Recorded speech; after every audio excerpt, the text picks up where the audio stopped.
Can.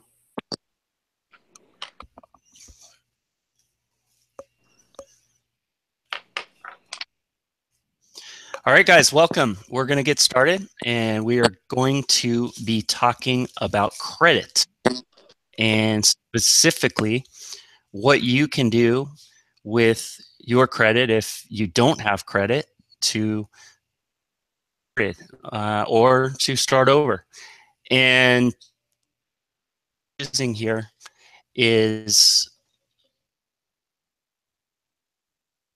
using to show to really demonstrate a point and to really drive home a point is that you need to always be working on your credit. There's always something you can do, and you should have a reminder once a month. Be fixing, repairing if need be, and protecting, which we'll talk about, your credit. And this, of course, is a slide from the movie Glengarry Glen Ross, which is really famous, where he says, always be closing. We put credit in there. Tonight, we're talking with the credit chef, who the member of this book. He'll be on shortly, and he'll be talking to us about credit repair. So that being said, we have 3 objectives tonight, and those are going to be to always be building and fixing and protecting your personal and business credit, which we just mentioned. 2, for business credit. I know there's a lot of people out there that say that you can, buy some Uline accounts or get some Wex or Granger. There's a list that I'm sure Charles knows of, 30 of these that he's heard that you can just get and you can avoid personal credit. This is not true. Smash that fallacy tonight. Because there is no avoidance of personal credit. Time is your greatest friend or enemy. You got to start somewhere. And of course, why not start now? So that being said, we're going to introduce our guest tonight, who comes to us. He's got, in my opinion, a fantastic logo. Much props to whoever did that for you, Charles. And welcome. Thanks for being on with us tonight, Charles. Thank you for having me. I feel like I'm privileged to be on here with you guys doing some remarkable things in the business credit and business arena. Yeah, awesome. So I'm really excited to talk to you. This is a really powerful. This is a really powerful topic, and probably my favorite topic. We're getting some back here, and we'll get that addressed just shortly.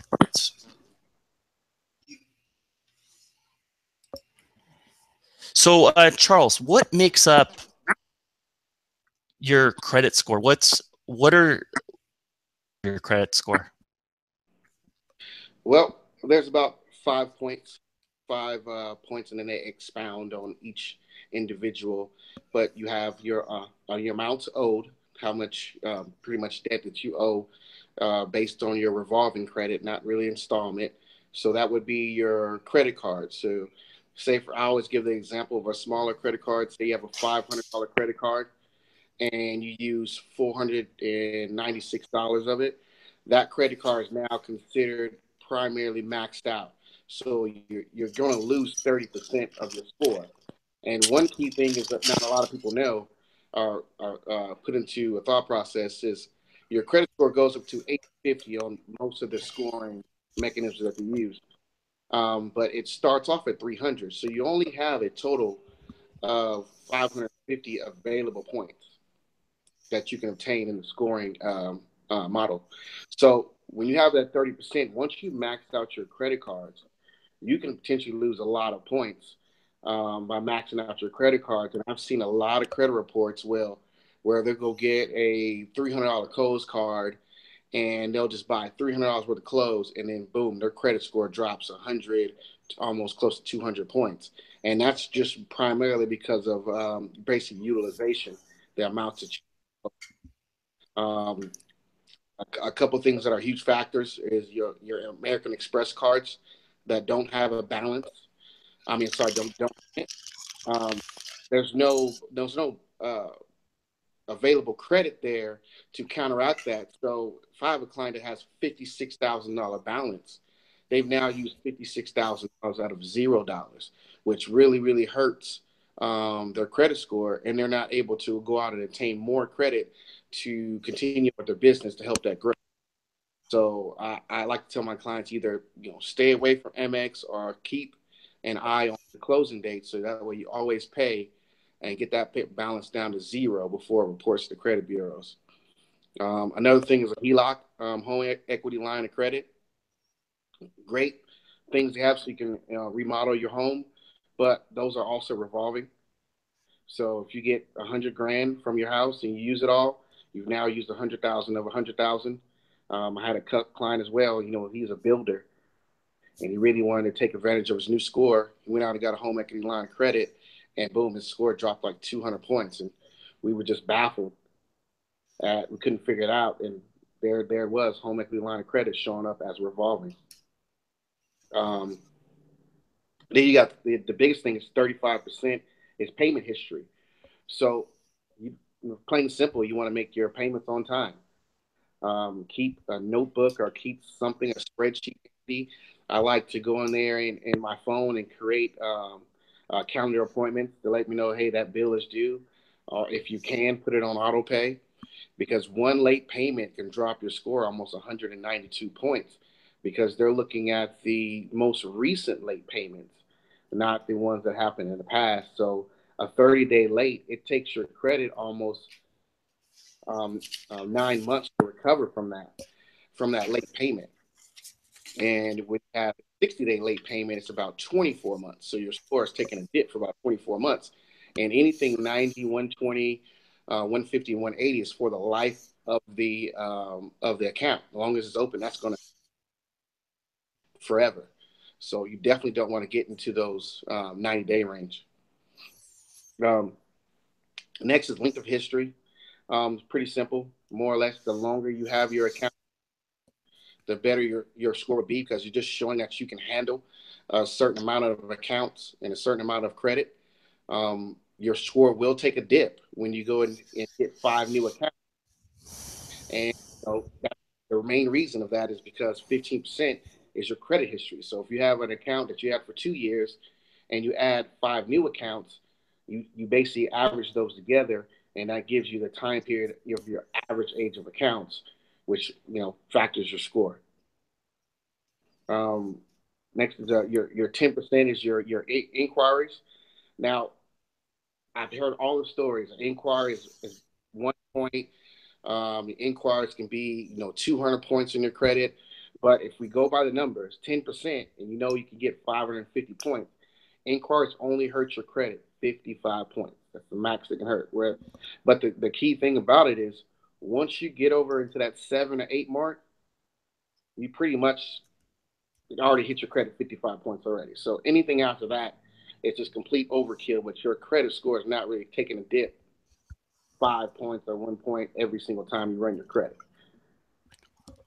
Another thing, I see a lot of inquiries from clients who go car shopping. I know a lot of us are going to do that. Black Friday, Christmas is coming.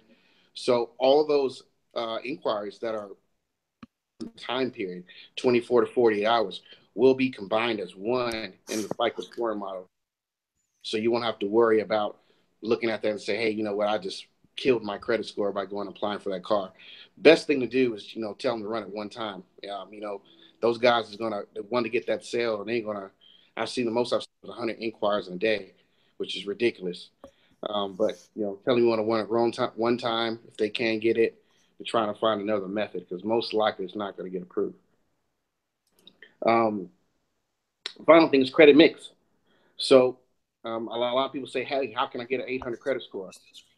Based on the FICO scorecards, you get an 800 credit score by having a perfect credit mix. And that is going to come from, either having a mortgage, multiple installment accounts, revolving accounts, store credit. Talking through the. But you have to have that. You still hear me? Hello? Yeah. Okay. So you have to have a good mix. That is 10% of your score, and if you add those all together, that gives you, you know, your 100%, 550 total points, and that's what makes up a good credit score. So in a perfect world, you know, a 2 year payment history, a utilization of less than 30%, 3 to 4 inquiries per bureau, and you know you have to have a good mix. You know, I say at least have 3 credit cards, one store card. I like to say Macy's or Kohl's is very good, or even an automotive card, which is great. And then you have your borrow some money, or get a car. And you can have 5 accounts and still have a healthy credit score.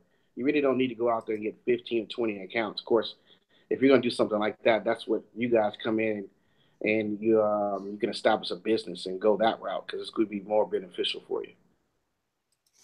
Yeah, and that brings up a couple of things that I talk about pretty regularly is and these are two fallacies that we see is that ton of feedback that you can you know somehow get a bunch of Uline accounts and have a 500 credit score, and somehow, some way, magically, that's going to equate to business credit. That more amazingly, that you have no personal guarantee attached to it. And then the second fallacy, of course, that you know it's good to just get 15 personal credit cards, which of course, as you know, is already locking up your funding and future funding potential. So yeah, that's a strike down the middle that you said as far as we're concerned with respect to utilizing the power of business funding if done correctly. So moving right ahead, let's talk about some of the biggest misconceptions with respect to credit and what you see on a day-to-day basis. I mean, I had someone, interestingly enough, that said that some people think that you need a big bank account and or you need a big pay stub in order to have credit. Yep, yeah. Some of the things I see is just basically you know, these all these fallacies about you need to have $100,000 a year. You need to buy $100,000 car. If you really look at the FICO's the breakdown, nowhere in the breakdown does it say how much money you have to make, how much money is in your bank account. They can't even factor that into FICO, your race or anything. Those are factors they can't even factor in. So it's more important about the pay history and the percentages. In all actuality, if you were to have 4 or 5 credit cards that had a $500 limit and you paid those on time for 10 years, and you have a person that has 5 credit cards that are $50,000 limit and they pay those on time for 10 years, they're pretty much equally the same because the payments are the same. Now, when it gets to the specific banks, as far as the amount of money that they're going to lend, they have their own algorithms that will look at the line of credit that they have and decide, hey, you know what, we want to give them, you know, 3 times the amount of their highest limit card. So that's great in that aspect to have a higher limit credit card. But at the end of the day, it's all about payments, paying your payments, paying your accounts on time, and establishing a multitude of accounts. So you want to try to get your credits where you at least have 5 accounts, and you know ultimately 10 accounts would be great. And if you're all, you know, what I call consider juggling, paying those on time, regardless of how much money that you make and what your limits are, you should be completely fine. You know, bearing that you keep your utilization down. Right, right. So I think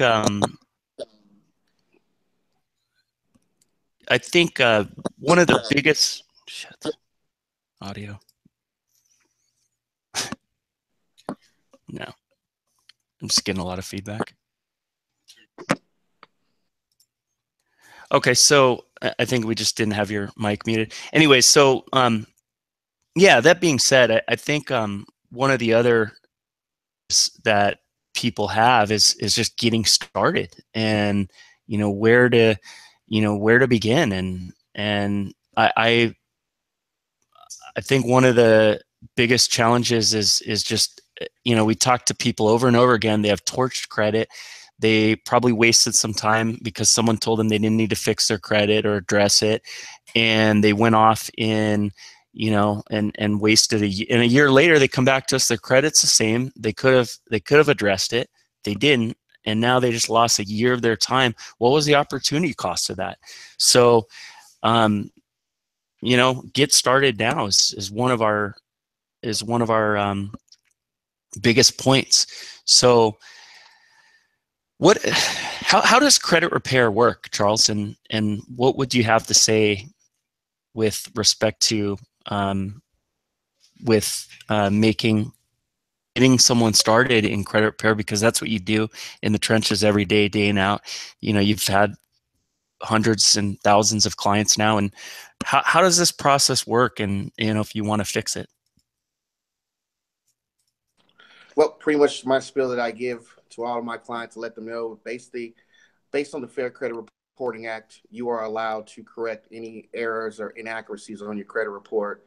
That has to do with your name, your social variations, inquiries, charge-offs, anything that you see that and you feel that is not accurate on your credit report. That pretty much is, you can challenge that, and it's your free right to do so. It's your free right to ask for a updated credit report. So pretty much what we do, we're the same, similar as yourself going to change your oil. I'm a very busy guy. I probably haven't changed my car's oil in years because I'm just busy. So we pretty much are that same aspect as far as the credit repair. A lot of people are busy. Some don't want to read the laws or can't read the laws. So we just basically step in as a liaison to help them out and dispute on their behalf, based on the Fair Credit Reporting Act. So we just make sure all our disputes are for accounts that they actually and truly feel that are not correct. And any account that is correct, we just give them our suggestions on how to correct it, whether it's paying it off, or if it's in a statute of limitations case, that just letting them know that, hey, might want to let that account just sit for a little while longer, so that would avoid any type of judgments. But basically, just letting them know their rights within the Fair Credit Reporting Act, which governs all three bureaus: Equifax, Experian, and TransUnion, and also the Fair Debt Collection Practices Act, which governs the collections. Because a lot of collections are not accurate. With identity theft at a rise, you may have something on your credit that you actually didn't set up, and you won't even know, because they may send a letter to an old address. You may not open your mail, and here you are with a 100-point hit, and you wanted to go purchase something, and that account truly and is honestly is not. That's one of our main factors, is basically just making sure that under the FCRA and FDCPA, we are challenging every single negative account to get it corrected. And what happens then, if they cannot correct it within the 30-day time frame, they just delete that entire account. So unmute. So can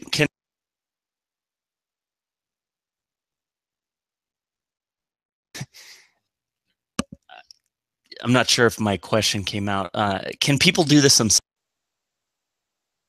Yeah, absolutely. They can definitely do it themselves. It basically, it's not. I wouldn't say it's hard labor, not building a house, but you just research the laws in your area. They're right there on the FTC website, and you can Google some of the laws, and you just basically draft out your own letters. There's a lot of letter templates online. I don't suggest using a lot of letter templates, because some of those letters will come off what's considered frivolous, meaning those letters are being used by everybody. So most of the time, they'll give you some stall tactics. And that's one of the reasons why a lot of people come to us, because it's something where you can just throw in the mail and wait for it to get deleted. You have to stay on top of it, and you have to send out correspondence days whenever you get something. So you may not have the time to see, okay, they sent me a stall letter what's the next letter to send, because a lot of these sequence letters that you see out there on the internet, those are not really relevant in the case of most people's credit disputing process, because it's not talking the same language. If they're saying they need XYZ, but your round two letter is basically hitting them saying, hey, you violated FCRA, they basically just said to you all they needed was a clear copy of your driver's license. And here you are sending them a second demand letter, and you haven't really solidified the issue that they had. So it's basically just knowing how to read their responses and reading your credit report to know what's not accurate. Because some accounts you can actually leave on your credit, and some people may think they're doing a justice by doing the credit or disputing the credit themselves, but they may be doing a huge injustice by removing older accounts that have history. But like I said, you have 35% of it is payment history. So if you remove a 10-year-old charge off, well, I'm sorry, not 10-year-old, but a 5-year-old charge off with a zero balance, the charge off was hurting your credit so little, but that 5 years worth of payment history was helping so much, you can actually drive your score back down by removing that account. And that's some of the things that we look for as being in this industry since 2005, making sure we're removing, inaccurate accounts and accounts that really are going to hinder the credit report. But in all Right. aspects, you can't do it yourself, no problem. Right. So two questions. One is a real short one. What's the best time of year to do this, Charles? Right now, holiday time. Why? A lot of people are taking time off, requesting their vacations. So some of the disputes is going to slip through the cracks. The more disputes that we send out, the less people they have working. Some of those companies won't be able to respond to all of those disputes. And if they don't respond in that 30-day time frame, it's deleted, whether it is your account or not. So the best time is this time to, jump on board and start at least throwing some letters at them and seeing what comes out from that. So the timing is pretty good right now, I would have to say. Timing is impeccable. It couldn't be any better. Okay, so one of the things that we talk about and we're huge advocates of is credit monitoring. We've seen in the last, I want to say 2 or 3 years, some massive, massive data breaches. Of course, the biggest.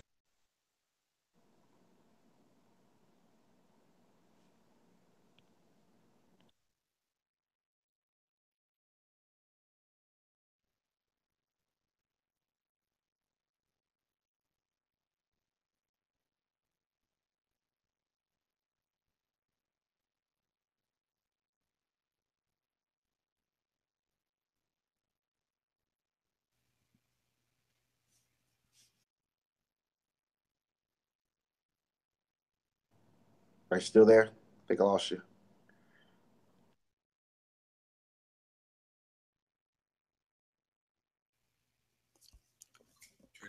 Did you get my question, Charles? I was asking about the importance of a monitoring service. Yeah, here you go. So monitoring service is essential for the credit repair process and for every single out there that has a credit report or credit score, because it's more preventative than anything else. And a lot of my clients will, they'll ask me, hey, should I continue my credit monitoring service? Of course. It's better to have it and not need it than need it and not have it. So you want to basically look at your credit report daily if you can, if it updates daily. If it does not, the least you should look at is once every 30 days, because things happen. Like I said, identity theft 2.5 seconds. So if you have good credit, the best thing you can do for yourself is get a credit report with alerts letting you know that, hey, your credit was ran, and stay in front of it and not behind it. Because with us, we deal with identity theft cases and cases where family members or friends have used other credit reports, and that really stymies lifestyles, because you're not able to go out and get that new car. You're not able to buy the wife your ring you wanted.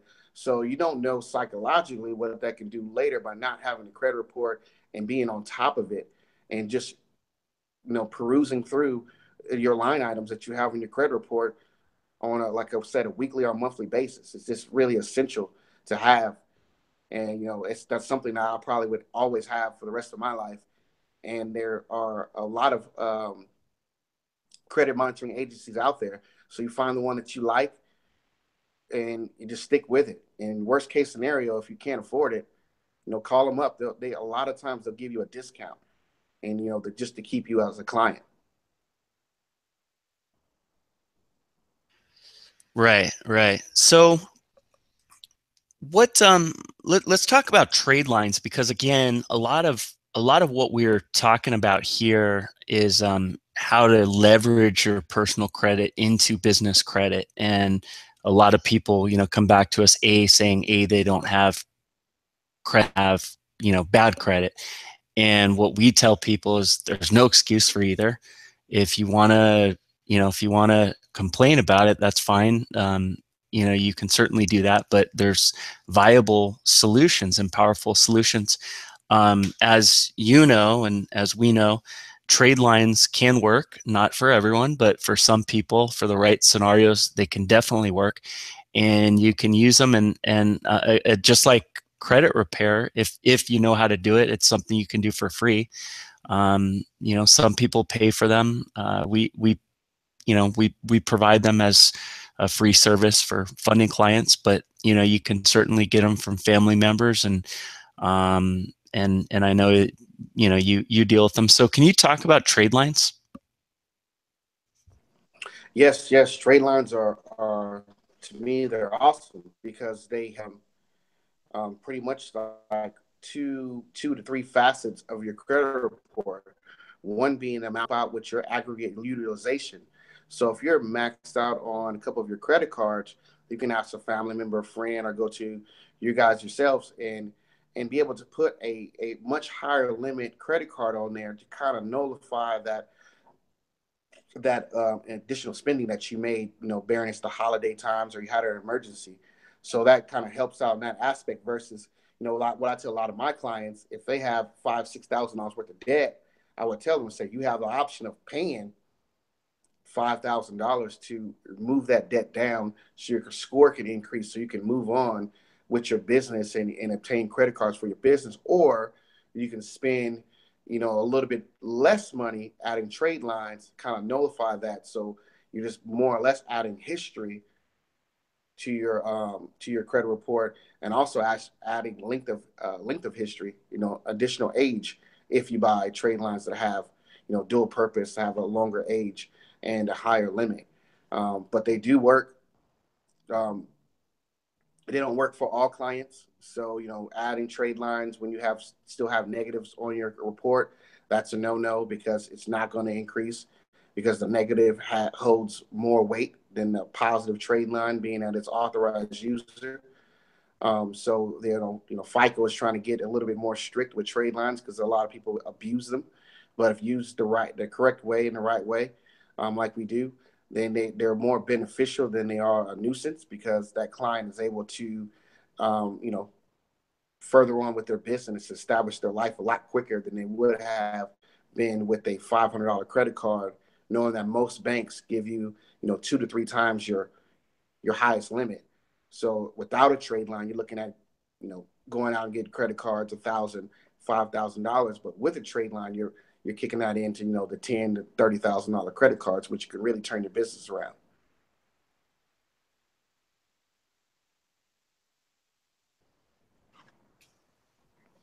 Yeah. So I think that's a key point that you just hit on and nailed is your high limits on your cards. If, when people get started out, they really will have, Capital One, for instance, I think gives you 300. There's one called Credit One, which we avoid. Capital One actually has phenomenal customer service, but when you start out on these starter cards, you're at $300, $400, $500, and then it takes forever to get them lifted. But a quick shortcut is trade lines. You can add, as Charles mentioned, some deep trade lines, and that will allow you to get bigger amounts of loans and funding as such. And again,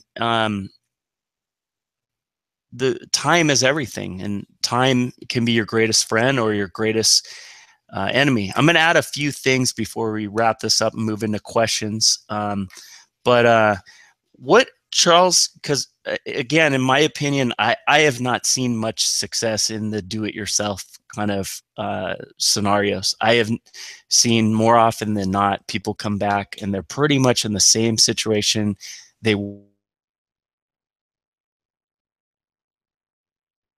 in a year, them not just ignoring it, because again, we have all these schemes out there that are telling people just to ignore their credit, which is insane. And it's surprising me that people aren't more angry about this, because credit avoidance is just that, it's a scheme. And number two, that just not much success, on the do-it-yourself. So that being said, what should someone look for in a provider? So basically, all of us credit repair providers, we're governed by one thing called CORA, which is the Credit Repair Organizations Act. And what you want to look for is a company that's not taking advance fees, nothing really upfront. And what I mean by advance fees, because we do have what's called an audit fee, where we go over your credit in detail and which routes we're going to take. Upfront fees would be, the people we see on Craigslist, $2,500, and will be done in 30 days, $1,500, $750 to start today. Those are upfront fees that they're asking for monies upfront doing any service for you. And a lot of times they'll just take the money, but they actually won't deliver the product. So basically, we have to be governed by that. So you want to look for a company that's either doing monthly fees or we'll see pay by deletion, which we have as well, where we take nothing up front at all, and we start on your file. And every time we delete something, you basically send us a pay. We'll send you an invoice, and you make that payment. Then we'll dispute the rest of the items, and then we send you another invoice, and it kind of goes teeter-totter back and forth. As you pay, we dispute. So that's the best of both worlds, because you're able to see that we actually work, and we're able to see that you actually pay. So you definitely want to look for one that has a website. I hate credit repair companies that have Gmail and Yahoo emails. I think it's very unprofessional. I don't like it at all. So, if you see your new credit at gmail.com, I mean, just turn the other way. Not saying that they're not good, but it only costs you to make your business look great. And I think a Google Suite is only $10 a month. I mean, that's a very, very inexpensive option to get your tagline behind your email. So thing we would look for is any credit repair place that's only taking cash. Huge thing, or MoneyGram or Western Union. You definitely want to protect yourself, and you want a credit repair company that has a credit card option, because you never know what's going to happen. So you want to be able to either dispute those transactions or know where your money's going at all given times. So, those are the three main things. Make sure the company has a website. Make sure they have a legitimate email, which is conditive of the website, and no money up front. And they have a credit card option. Another huge thing was make sure they have some type of service that allows you to communicate them through a CRM, so a resource management, to where you can log in and check on their results, because you have to inspect what you expect. So you can't go into the same area and avenue as you were before, where you weren't paying any bills and just like, oh, you know what, just I'll get to it when I get to it. If you're paying the money, you want to be able to inspect that the process that they're doing. So you want to log in there, see when they sent off letters, communicate with them about your credit report, and just be, and read the content. Make sure they have some content for you as well while you're in the process. So, you don't want to just send your driver's license and social to somebody by email and just wait for your credit score because that's not going to happen. It takes two people to really increase this credit score. It takes, us as a credit repair company and you as a client to actually do your job as well by helping us out and sending us all the information. So the better we have for communication as far as uploading documents that we get back, the more experienced that process is going to be versus um, getting a driver's license and social, sending it over, and then you just taking everything that's in the mail and they're not asking for it, because that's a huge red flag there as well.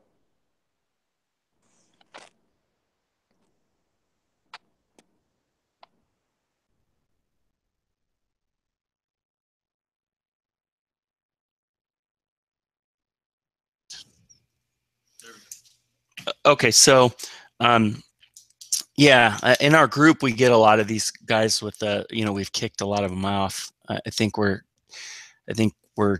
maybe there's a few of them straggling, but I think the lack of a website. I mean, come on, for $10 you can have a URL, the Gmail. This I can delete anything because I know someone at the bureaus. I've seen that one. These are all huge red flags. But while we're wrapping this up, I want to mention a few takeaways for you guys that were mentioned. Auto pay. We see so many late on credit cards and loans where a simple auto pay for minimum payment could have been set up and the late would have been avoided. Don't rely on memory, which is a terrible system to make your payments. You should have auto pay set up, and if you don't, do it tonight before you go to bed. You can log in your accounts, really simple.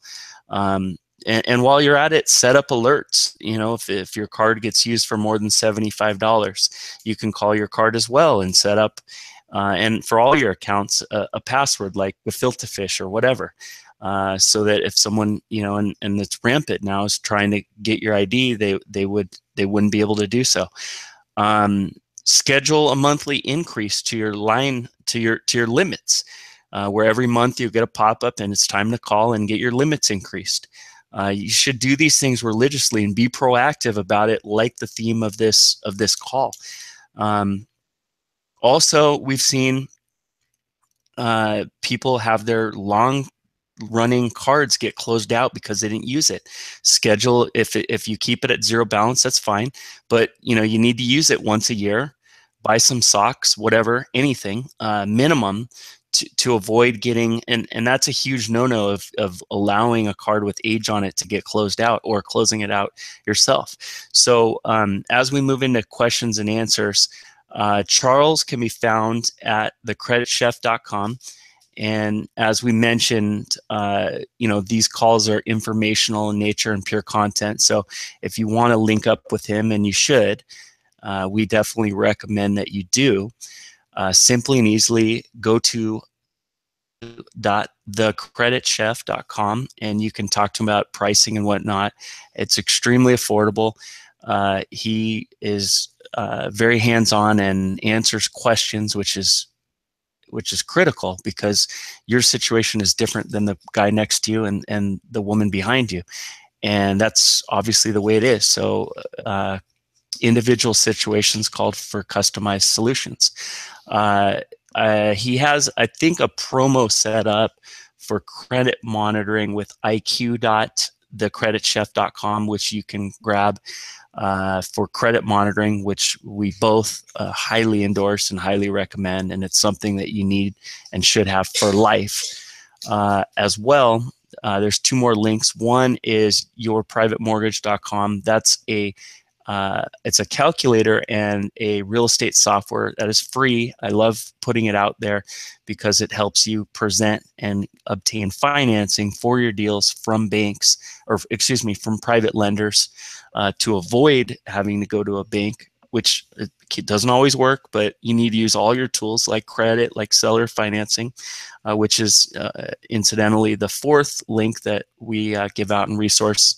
That's a video on how to find deals and how to source deals, again, free of a bank. So that being said, let's go into questions and answers. We got one, which was interestingly enough already asked or already addressed about your finances and your credit. So I don't know if you want to talk about that again, Charles, and briefly, I guess. Yes, yeah, I can compound on it. So, basically said finances really have no bearing on the credit report. But one trick that I like to tell some of my clients, if you basically have that $300 credit card, right, and that credit card is maxed out, so you need to call the creditor. So, say for instance, Capital One, call them and get the actual date that they report to the credit agencies. So, if that date's the 25th, 23rd, you want to make a $300 in full payment to them. So on the 26th, it's going to reflect, and that statement date is going to come out at zero. You then can take that Capital One card, pay your car payment if they take credit card, pay your utility bills that you're already getting ready to pay with your debit card, and pay up all your bills and max it back out to $300. But what that's going to give you is a lower utilization, which is going to increase your credit score. And with you doing that, paying it off, maxing out, Capital One tends to increase the credit limit. I had one client, I told them to do that.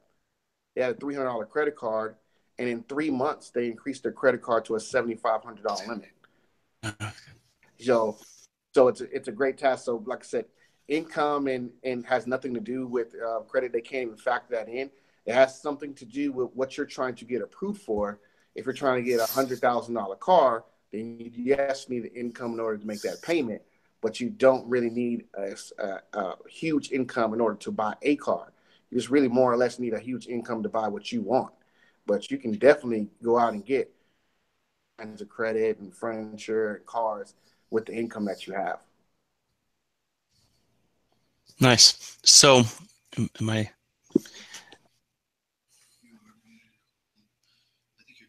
Okay. So, um, got another question on clarification. I guess you were mentioning Amex for personal credit and as well HELOCs. Can you elaborate on that and touch up on that? Yes. So with HELOCs will show up as a revolving line of credit on your credit report, the same as any line of credit. So so basically, they will give you that $50,000, but it's a line of credit. So if you use all the 50,000, you now have $0 available. So much like a credit card, it looks like you maxed it out. And even though you'll have payments and to get it paid off, that maxed out line of credit generally is pretty higher than what your credit cards are. So your utilization takes a huge dive because you don't have additional credit cards that have higher limits with less balance to kind of balance that out. So a lot of times HELOCs and lines of credit are good things because you can pay them off and you can use them again, get them, pay them off, and use it again. But if you use the entire amount of that line of credit, it will hurt your credit like a credit card because you basically are dipping into your utilization and showing the FICO scoring model that you have no available credit right now. So chances are, if they issue out any more credit, you have a higher chance of filing bankruptcy than somebody else that has a lower utilization. And so with Amex, the gold, the platinum, and the green cards, they don't have a limit. They have a quote unquote set limit in American Express to a set of amount that you can spend, but there's no limit being reported to the credit bureaus. So when your billing date or your closing date comes, say for instance the first, and you have a $20,000 balance, that's going to be reported to the credit bureau that you have a $20,000 balance, but a $0 limit.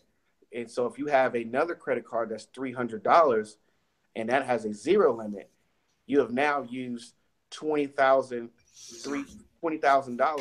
out of $300. So the FICO score model is looking crazy. Like, how is that even possible? But it's only possible because Amex doesn't report a limit at all. So that's only with the green, the platinum, of course, the black card if you can afford it, and the gold card. The blue cash does have a limit, and that does get reported. Right. Makes sense. Makes sense. And yeah, we've known that with HELOCs for certainly some time. Just going through the questions. How about Okay, if you guys want to unmute yourself, so you're allowed, you can go ahead and unmute as well. I'm just reading through the list of questions, so simply and easily click unmute if you want to ask Charles a direct question. I'm just going through the list.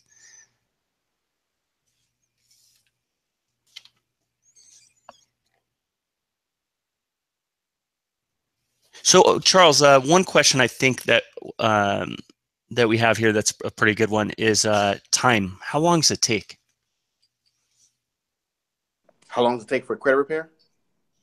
Yeah, I mean, roughly speaking, you know, and you know what is the range of typical timeframes to get yourself cleaned up?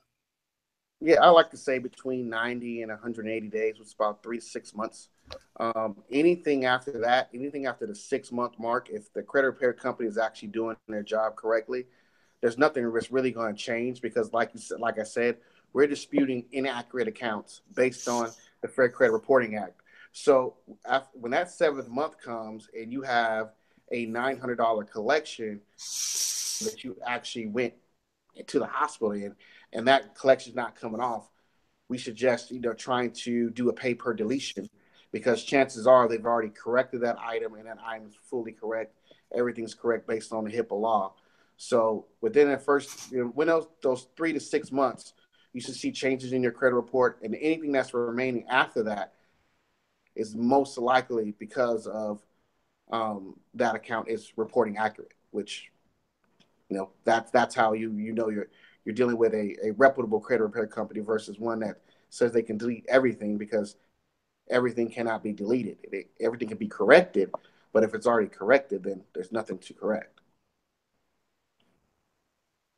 Guessing the unmute's not working, so I'll just keep reading. We got a few more, and then I think we're approaching time, and then I'll send out the questions directly to you, the ones that Okay. we're not able to cover. So, question on you know, this comes up, and people don't believe us because it's so pervasive. But can is there any, I mean, we're biased, obviously, I guess, but what would you say to someone asking this question, which is being asked about, doing business credit without personal credit? Like,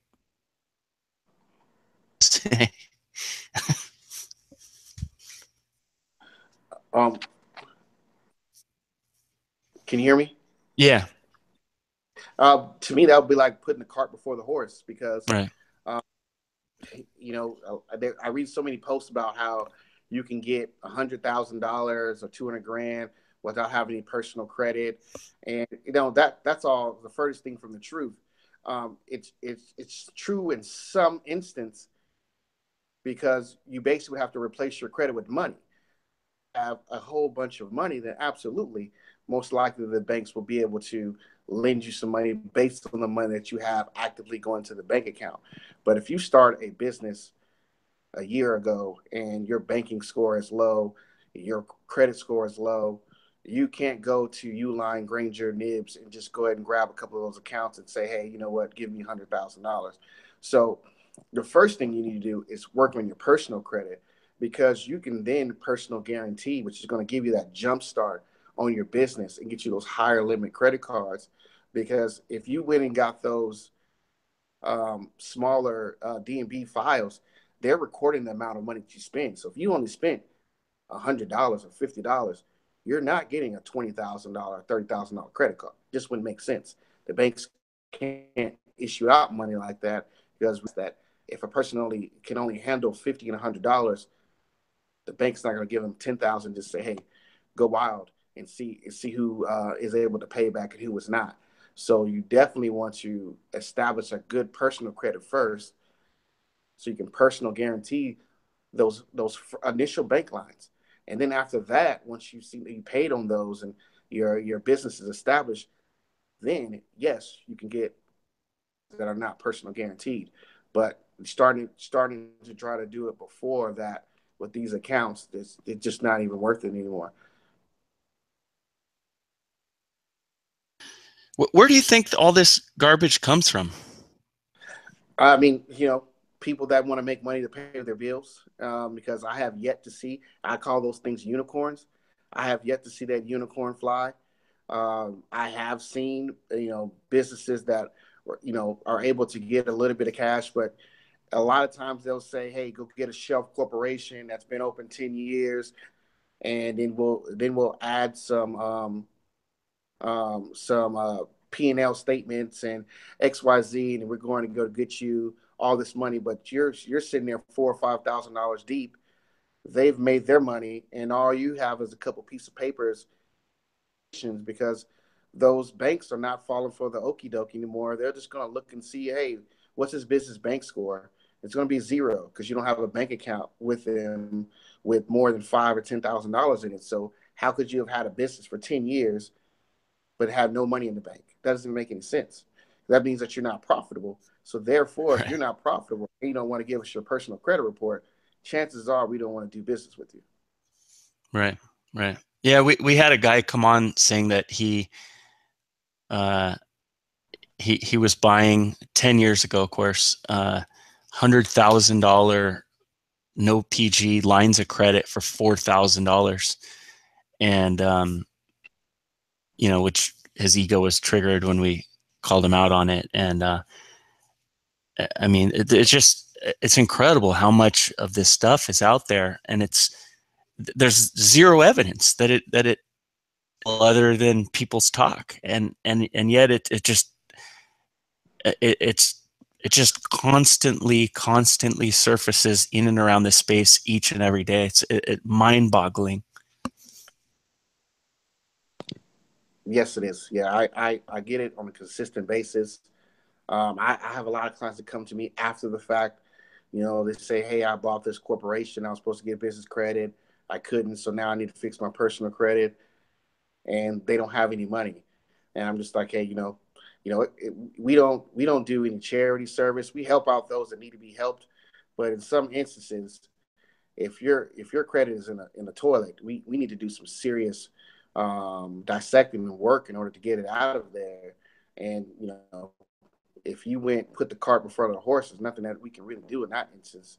We still have to, again, and that's your personal credit. That is, the most important thing that you have, because you can only have one personal credit score and report, but you can use that, if you use it wisely, to fund multiple businesses and have multiple business cards, and have a better buying power than trying to just avoid it and just saying, "Hey, you know what, I'm not even going to fix it," because most of the time all the credit reports that we see are fixable. In the client side, they see, "Oh, I have a 400 credit score," but what we look at is say you only have two collections that are 4 years old. In your state, the statute of limitations are 4 years. Chances are not collecting on that debt. So we can send a letter to them, and they'll go ahead and remove that off regardless of the amount that you owe.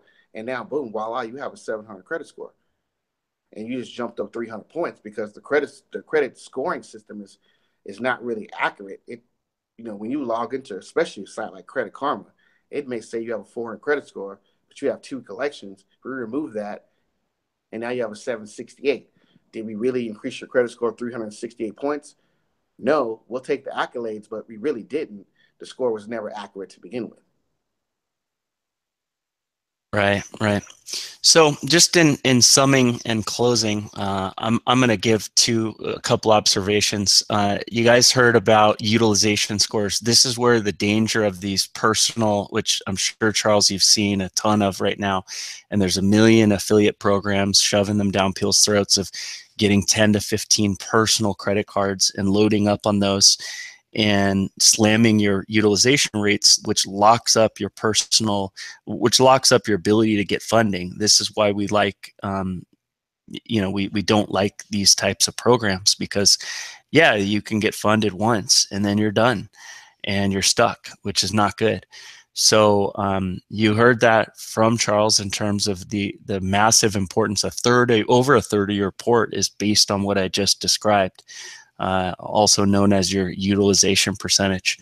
That being said, let's finish on something positive, and on a positive note, tell us a couple success stories, Charles, if you would, about because we get this all the time, the stinking thinking, as as some people like to call it, and the negative Nellies, and there's just so much negativity out there. Like, give us a story of someone that had absolute pig tracks all over them, just a torched credit report. They didn't, let's finish with something good. All right, I have the perfect story. I just spoke with one of my clients or friends today. So about 6 months ago, I was, posting on Facebook that I can help people with their credit. And a friend of mine reached out to me and said, "Hey, you know what? I don't know how you can help me with my credit. My credit's really in the toilet. I have a lot of issues. I pay my bills on time, but she had some issues, so she had a few medical bills from when she was in a car accident. And I looked at her credit report and saw like literally all her credit cards were maxed to the limit. Some of them were over the limit, but majority of them were maxed. Maybe within 50, $60 is all she had to spend. Every month she was paying them on time. About $2,500 a month is what she was paying in her actual bills every single month, and she was only making about $2,500. So she was basically pretty much broke. So we took her on. We sent out a couple letters, got the medical collections deleted. We then added about 3 authorized users to her credit report, in order to boost up her score. Now, her score didn't go up that much because you got 2 different type of utilizations, but her score didn't go up that much, but it went up about 60 points because we added 3 $20,000 trade lines to her credit, and she had she had probably almost 15 credit cards. So she had a lot. So I was able to take her to the bank, get her a $50,000 loan, just one bank loan, a $50,000 loan. She then paid off all her credit cards. We waited 1 month for her credit score to reset, showing that all the balances was down. Her score, she went from like a 660 all the way to a 780 after about a month. After about another 2 months of her making those payments on time to the new loan, and then her balances, all of her balances, showing that she had pretty much a zero balance. She even paid off her car. The new loan that she got, her payment was only 900, I think 980 for that 50,000 that we got her. And so she saved almost over $1,500 by doing the deal. So fast forward till today, she just let me know that a month and a half ago, she was randomly let go from her job. And she's been surviving on her credit cards and the money that she made by basically doing something that she loves by creating, trinkets and mugs, holiday mugs or whatever, and selling them on eBay. She started her own business, and she's basically been paying the bills by doing that because she had freed up credit cards and a little bit of cash left over from the loan, which she would have never had months ago had she not started with us, because she didn't know what to do. She also lost 20 pounds. She said she feels more alive, work out now when she before.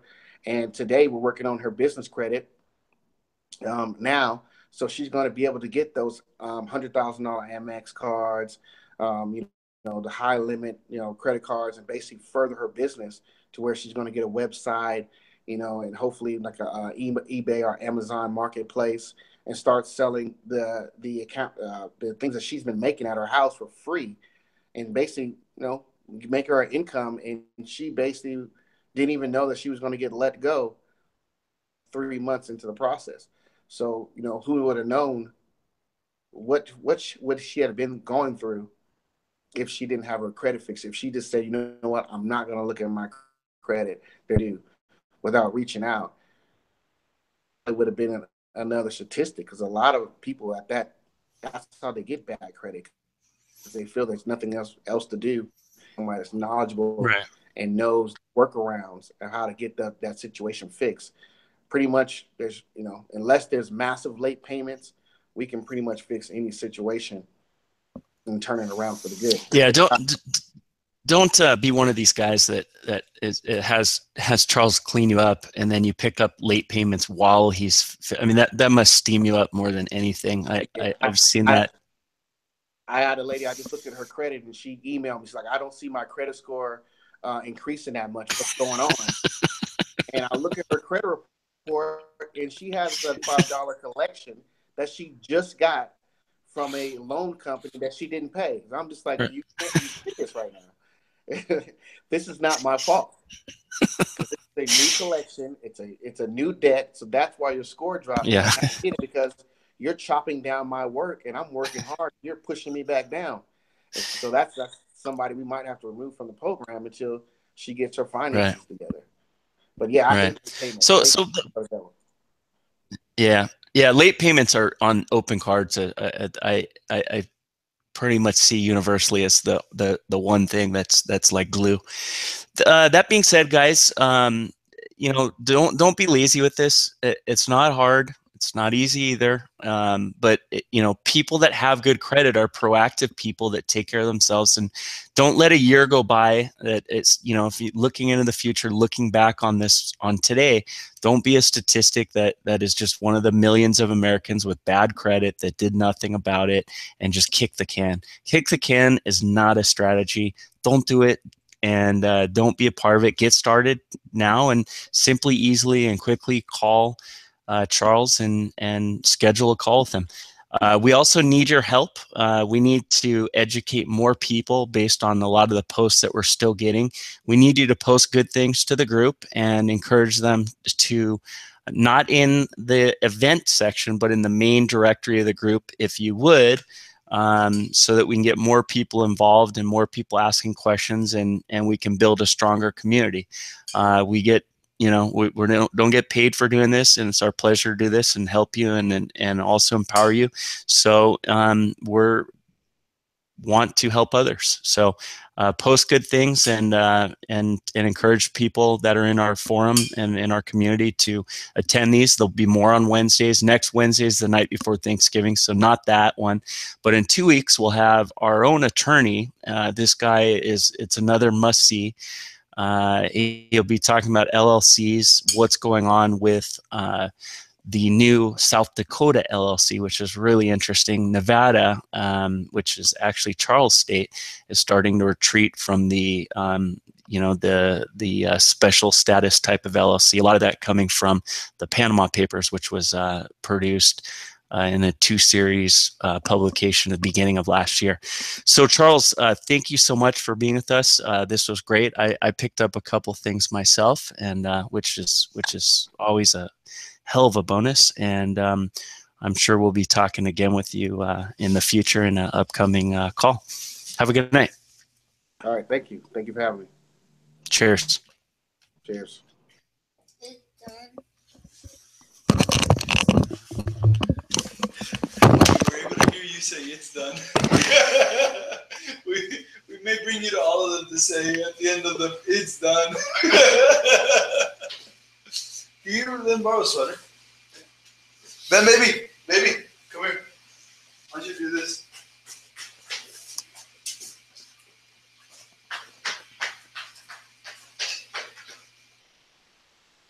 Sit on that side. You ready? No, stand up. Stand up. You ready? You ready? Both hands. Okay. Okay. Go back. Okay. Twist your hand. Twist your hand into your glove.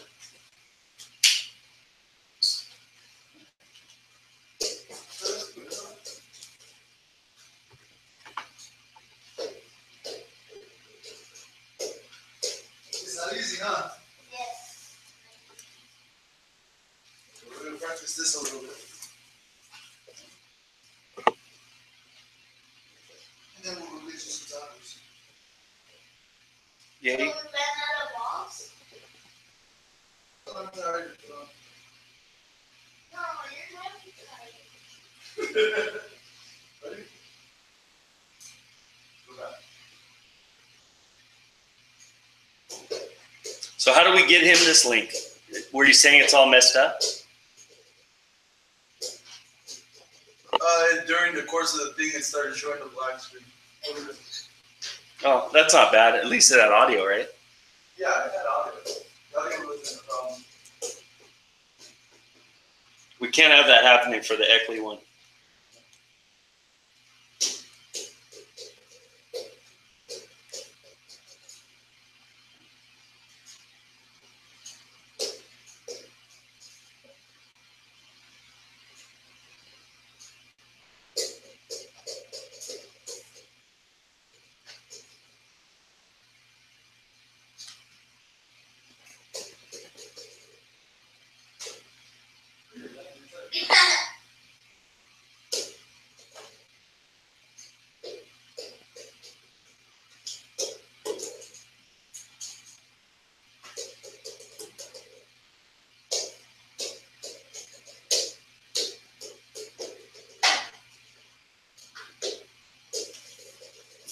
No, you're never tired.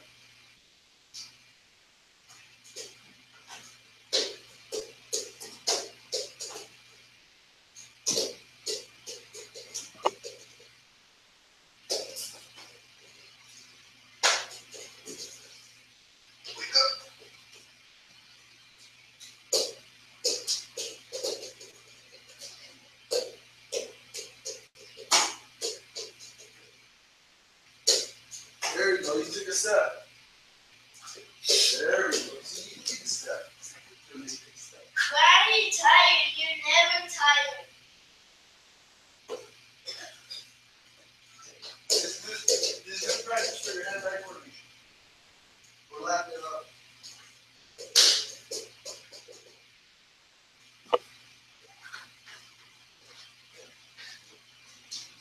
Why are you never tired?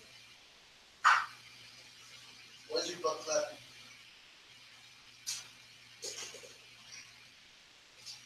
You ready? I did butt.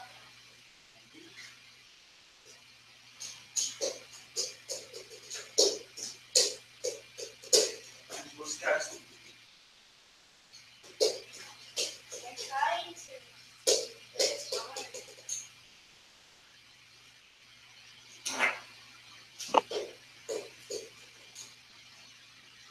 Listen. Listen. Listen to me.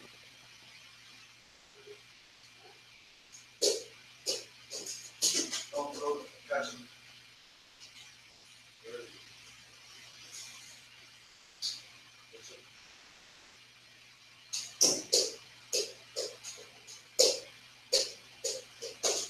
You can take a step. You can take a step. Your feet aren't glued to the ground. Remember? Are your feet glued to the ground?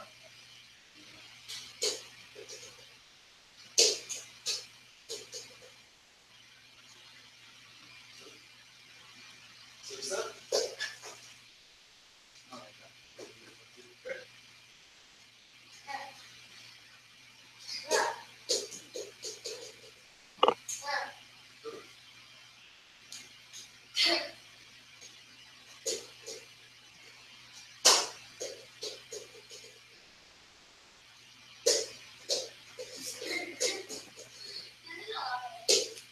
Of course it's hard.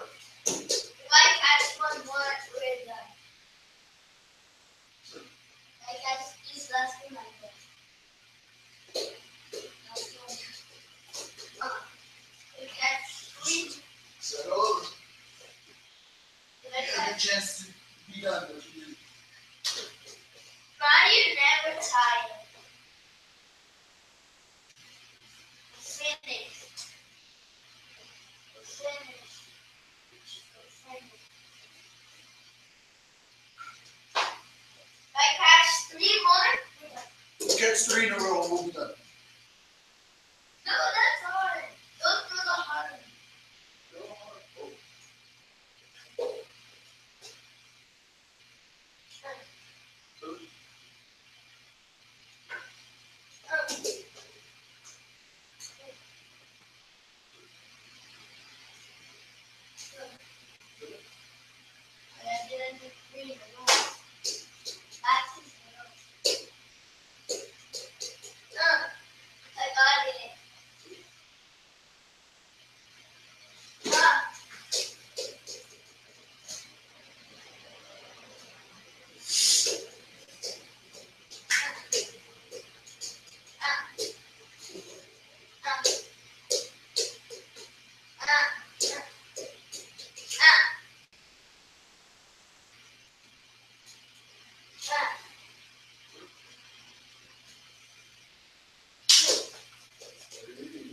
There's a Legionnaire outbreak in the world now. You know what? Appears to be a Legionnaire outbreak. At Disneyland. And in Las Vegas.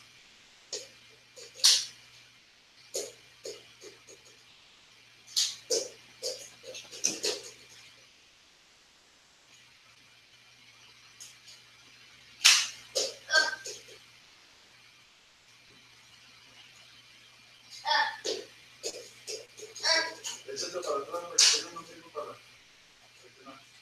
Ven. Yeah. Okay. Pick all the balls up. We're done? No. Why are you never tired? I'm not tired. I'm not doing it. You don't catch the fun. Yay!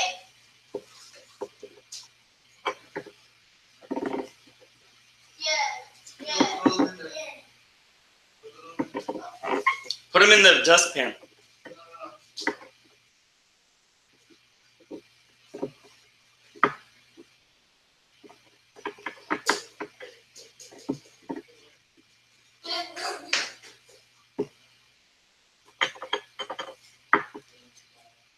Who wants Popeyes?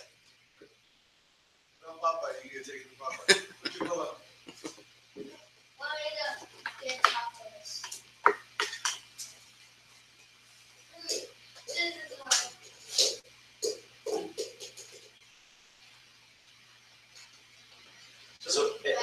So my computer needs to be restarted, huh? No, it's really good. Is it? Yeah. What was all the problems with it? Okay. Temporary internet files. 2. Internet All problem? your deleted files. Yeah, but how come you weren't able to mute and all that? I was having trouble because I would mute him and he would unmute, so it would mute you. So we were going back and forth. There's got to be a better way. I mean, Google has to have a better system than that, don't you think? Go to. It was kind of stressful. I'm trying to follow him, and then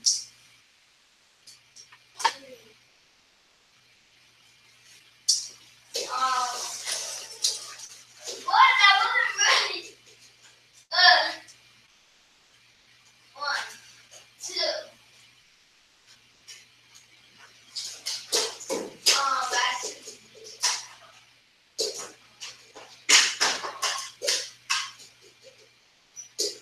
You take steps, remember. Except on that. Don't step on that. Leave it over there. Leave it over there. Leave it over there. No. Leave it over there. Push it over there. Don't step on that. Yeah, that was good. Ready? There we go. 1, 2. That's a 0. 1. That's a 1. 2.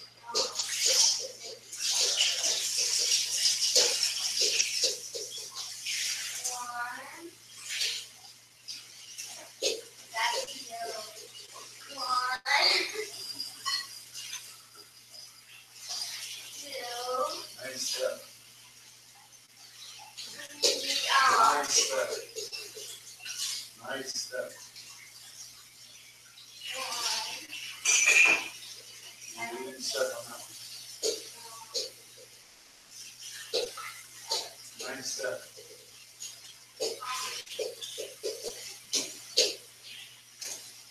You're on. Good job. Nice step. Nice step. Doesn't matter. Stay stiff. Stay him up. Why are you never tired? I said if you can ride it more.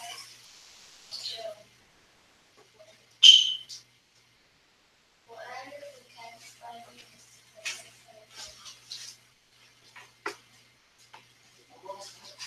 What ends when you catch?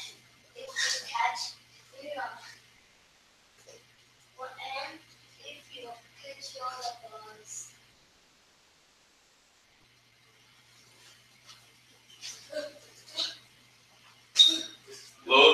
Amber alerts right now.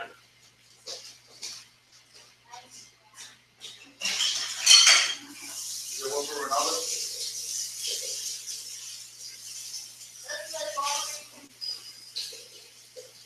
Pick him up. Pick him up.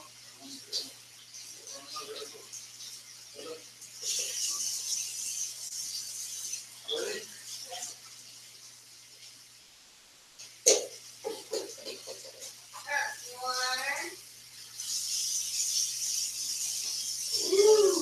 Good step.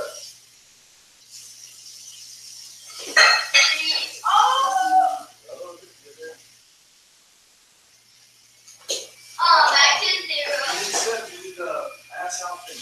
Very backwards. There we go. Ready? Ready?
Pick him up.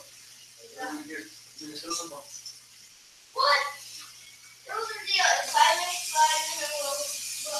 We're done with this. Are you still going?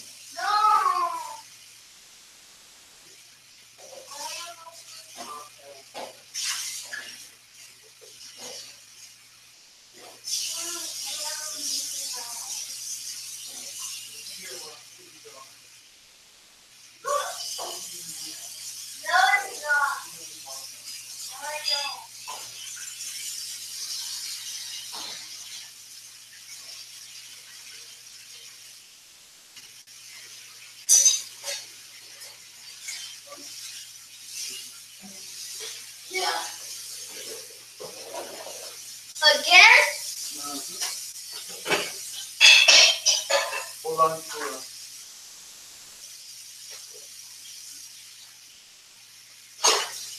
I said hold on. Hold on. Stop.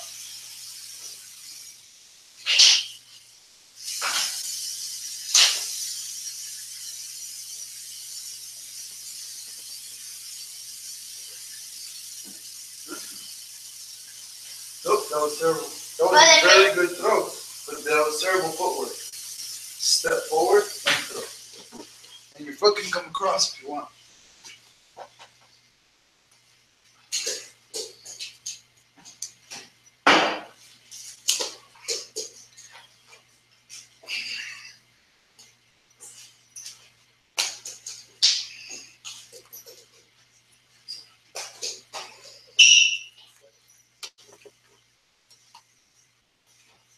You were looking at the ground.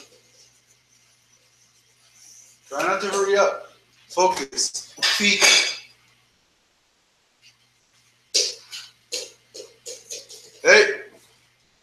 Relax. Arm back. You're bringing this up. You're going, you're throwing like Alex. Don't go up. Go back.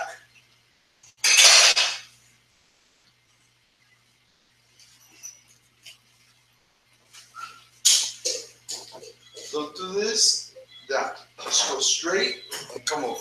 Okay?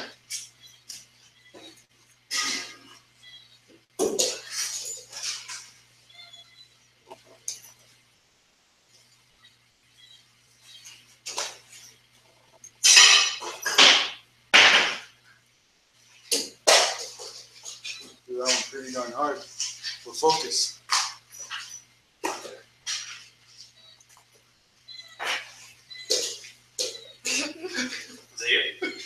No. Focus on not farting.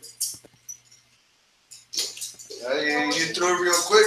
You made a bad throw. Oh, What was it? terrible.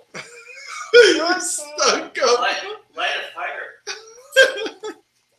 That's not Is funny. there a toy?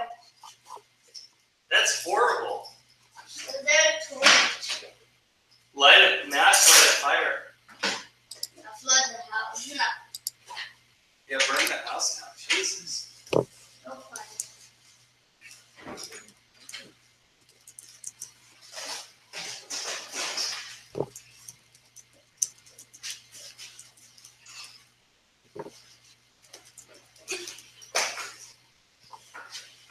I look. When you just hit the wall, you want to hit your target. Get the ball and relax. It went straight. Good. I just throw it on the ground.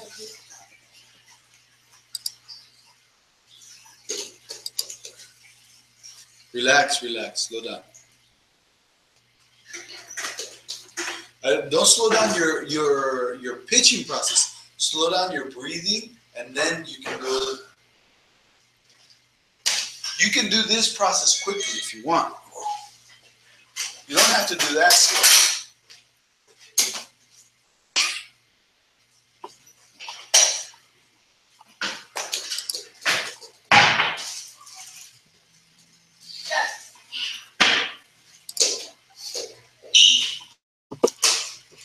Monday. What is that? Monday. Monday.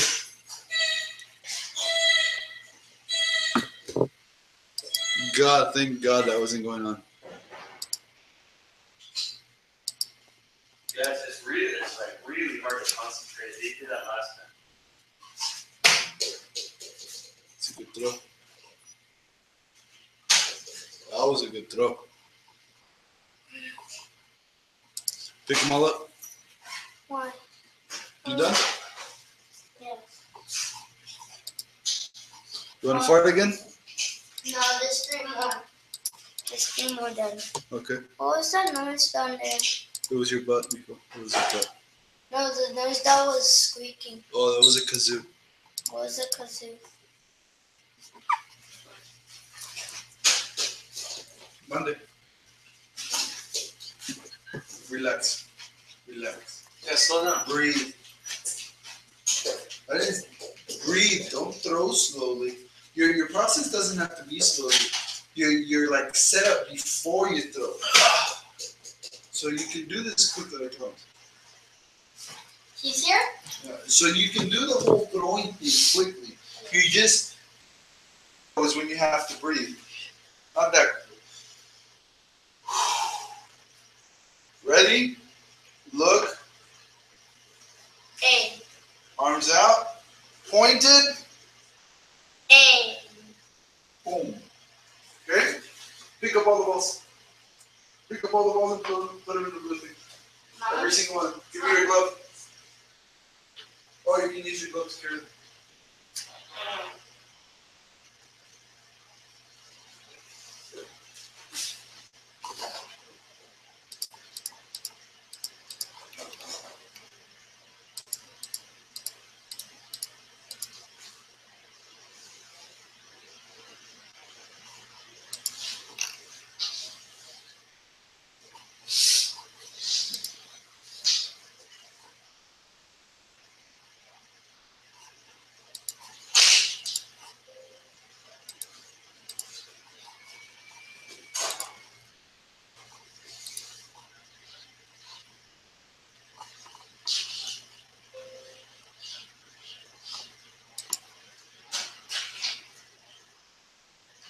excited about that? He's getting rid of the estate tax.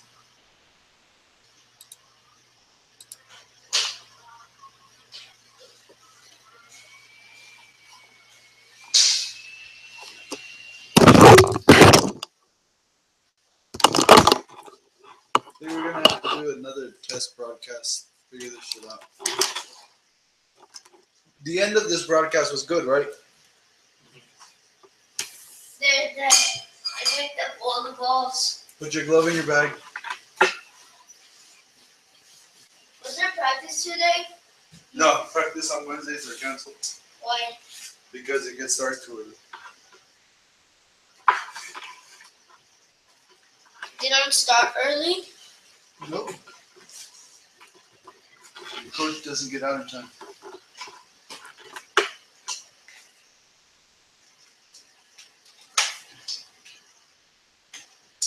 For everybody? Wait, for everybody practice is canceled? For our team, I don't know what days the other teams practice and what times.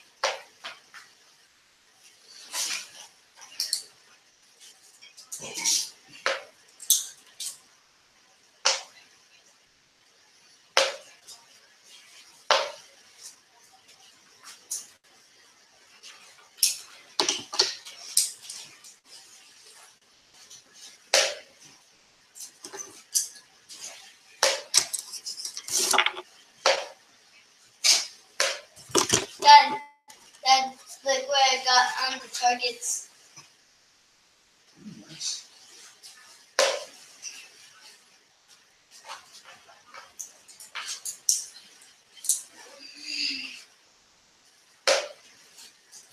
Victor has a lot of Herbalife products. I didn't know that. So in Herbalife now? Yeah, yes. Well, he's so fat now that probably got into it. He hikes it well. I don't. Oh, he's a lot fatter than me recently. Again.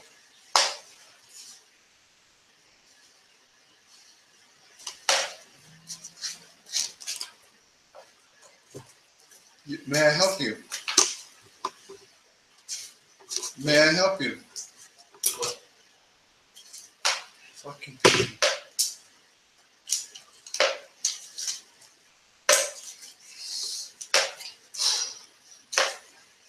Dad, look how I landed one. How do you block someone? Look how I landed one. From where? On WhatsApp.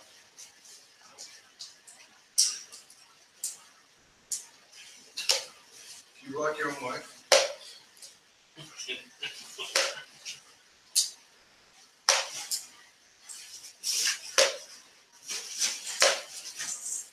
I got it.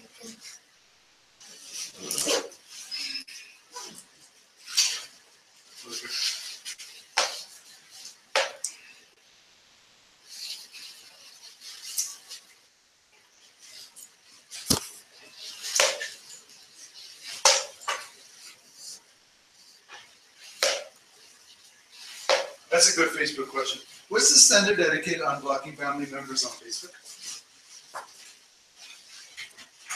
I'm tired, dude. I don't know about you. I got kind of stressed out because I did a bad job. Alright. I'll see you tomorrow. Okay, later. The guy's files in the CDAC. I'm exhausted. It's like I don't think I have a minute today. Like 10 straight hours. Press the button, baby. Do you want to head over in the morning and do it? Done in the morning. Yeah. But you need me to come back.